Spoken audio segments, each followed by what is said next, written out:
Heho Pop Gengs!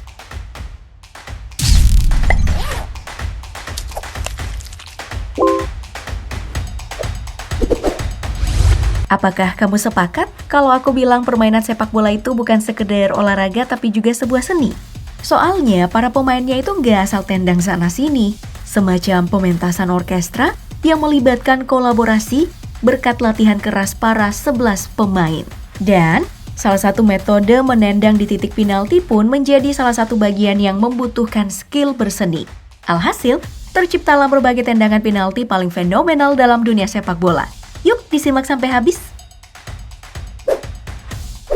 Kita mulai dengan tendangan panenka.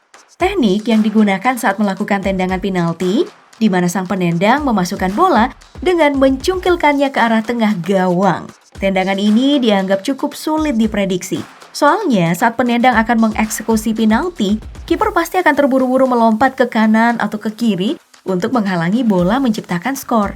Dan tau gak sih, ternyata kata panenka diambil dari nama pemain asal Ceko, Antonin Panenka. Ia memperkenalkan teknik ini kepada dunia di final kejuaraan Eropa UEFA tahun 1976. Dan uniknya, tendangan ini justru tercipta akibat frustasi loh. Jadi sebenarnya Antonin Panenka diberi posisi gelandang serang. Tapi doi dapat tugas tambahan menjadi eksekutor bola mati termasuk penalti. Makanya tiap abis latihan reguler, doi harus menambah waktu latihan dengan berlatih tendangan bebas dan penalti. Latihannya itu dibantu sang kiper utama klubnya. Nah, agar lebih termotivasi nih, mereka sering taruhan coklat sampai bir. Sampai-sampai Panenka nyaris bangkrut karena sering kalah taruhan. Tapi bukannya nyerah, doi malah semakin teliti saat berlatih. Hingga muncullah ide mencungkil bola ke arah tengah itu untuk mengecoh kiper dan akhirnya berhasil. Tadi sangka teknik ini kemudian diperlihatkan saat tendangan penentu kemenangan dari Cekoslovakia atas Jerman Barat dan mengantarkan Cekoslovakia menjadi juara Piala Eropa tahun 1976. Namanya bahkan diabadikan sebagai salah satu legenda sepak bola. Wah, keren ya! Tendangan penalti yang fenomenal sekaligus kontroversial selanjutnya adalah dengan teknik melompat. Jadi, pada saat Liga Utama Inggris 2020-2021 kemarin, Manchester United menang 1-0 melawan West Bromwich Albion berkat tendangan penalti melompat yang dilayangkan oleh Bruno Fernandes pada menit ke-56. Tapi teknik penalti melompat ini diprotes oleh kiper lawan Sam Johnstone dan meminta teknik ini dilarang. Sebelum Bruno Fernandes, gelandang Chelsea, Jorginho ternyata udah lebih dulu memperkenalkan teknik penalti ini ke publik Liga Inggris saat bergabung ke Chelsea dari Napoli pada musim 2018-2019. Tapi, Jorginho malah mendapat pujian. Soalnya teknik melompat ini emang sangat mengecoh. Saat penendang sedang mengambil ancang-ancang, ketika momen melompat, doi jadi punya waktu sepersekian detik melihat arah yang akan dituju oleh kiper. Nah, dari situ sang eksekutor akan segera mengarahkan kakinya agar bola terbang ke arah berlawanan. Jitu atau licik sih ini, menurut kamu gimana Pop Gengs? Tapi sekedar info ya, kalau cara ini juga nggak selalu berhasil sih. Buktinya tendangan Bruno dengan teknik yang sama ini berhasil digagalkan. Ada lagi nih yang gak kalah seru dan menjadi momen langka dalam adu penalti.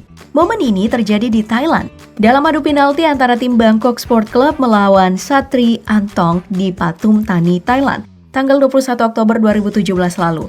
Jadi disebutkan bahwa setelah laga berakhir dengan seri, adu penalti pun tak terhindarkan ketika skor sudah menunjukkan 19-19. Alhasil, eksekutor dari Bangkok Sport mendapatkan kesempatan untuk nendang bola dan dengan bersungguh-sungguh dan tenaga yang kuat. Sayangnya kelewat kuat. Bola pun akhirnya malah menyentuh mistar gawang dan memantul ke area dekat titik penalti. Gagal ternyata. Kiper dari tim lawan pun langsung lari kesenangan. Tapi ternyata bola pantulan tadi malah bergerak kembali ke arah gawang. Dan gol pun terjadi setelah tidak ada lagi yang mengharapkannya. Udah kayak cinta ya. Dikira bertepuk sebelah tangan, ternyata malah jadian. Sang kiper sempat terlihat panik dan berusaha menangkap bola. Tapi sayang, nasi udah jadi bubur. Akhirnya kebalik deh. Kasihan banget ya kiper Satri Antong. Malu ama sedihnya udah pasti keaduk-aduk tuh. Kecele ambis. Dan ada juga nih tendangan kecele serupa di tempat lain. Perhatikan ya baik-baik. Oh no. Jadi pengen ngakak tapi takut soda. Dosa.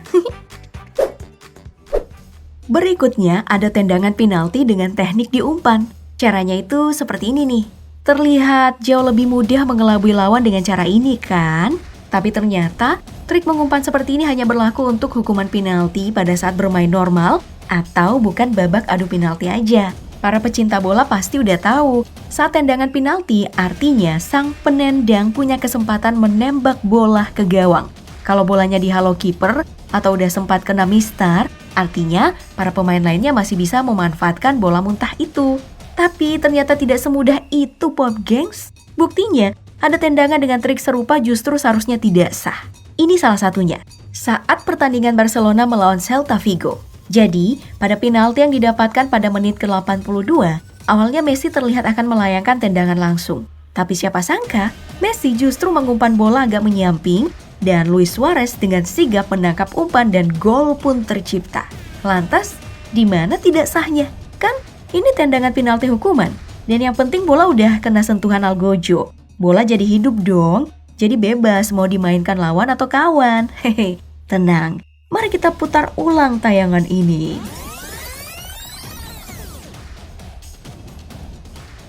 Jika kamu jeli, terlihat kaki Luis Suarez masuk ke dalam garis sebelum Messi sebagai Algojo menyentuh bola itu. Ternyata, ada aturan bahwa saat tendangan penalti dilakukan, semua pemain selain Algojo, kiper, dan wasit harus berada di luar kotak penalti dan garis D atau setengah lingkaran. Pemain lain baru boleh masuk kalau bola udah kesentuh pakai kaki, tentunya oleh si penendang. Sayang, karena pihak lawan tidak ada yang protes dan wasit yang mungkin kurang jeli pun udah membuat keputusan dan gak bisa ditarik lagi.